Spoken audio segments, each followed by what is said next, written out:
Finally, the ghost took Mr. Scrooge to another New Year's Eve from his past. But this time later in his life, he witnessed his wife in tears, heartbroken over how distant he had become. "You used to love me and care for me," she cried. "Now all you care about is money. There's no space for me in your life anymore. I think it's best we part ways." The memory was too painful to bear, and Scrooge begged the ghost to take him back to his home. Suddenly, he was home, but his relief was short-lived, as a giant ghost cloaked in green appeared before him.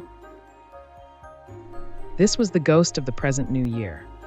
Terrified, Mr. Scrooge hesitated, but before he could protest, the ghost whisked him away to his helper's humble home. The ghost transported him to his helper's modest home. Inside, he saw the family gathered around a simple dinner table, celebrating despite their meager means.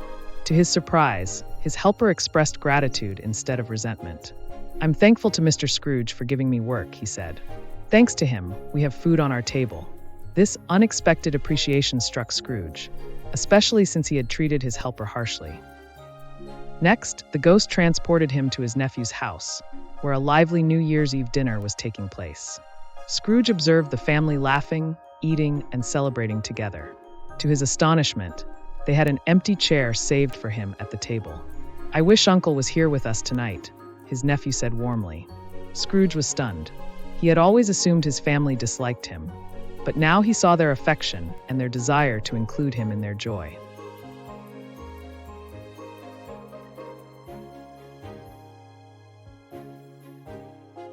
The clock struck midnight, and a new ghost appeared, cloaked in darkness, the ghost of the future.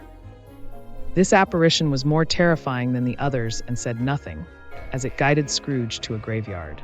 There, Scrooge saw his own funeral, with people standing by his grave. However, they weren't mourning.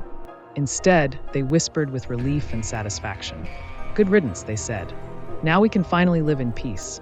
Scrooge's heart sank as he read his name on the tombstone. Unable to bear any more, Scrooge fell to his knees, pleading with the ghost. "Please take me back. I understand now. I'll change. I won't be that miserly, uncaring man anymore. I'll live differently. I promise you."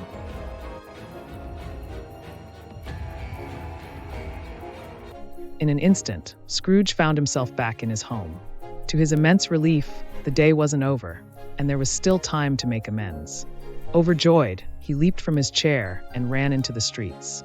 His first stop was the butcher, where he purchased a giant turkey for his helper's family.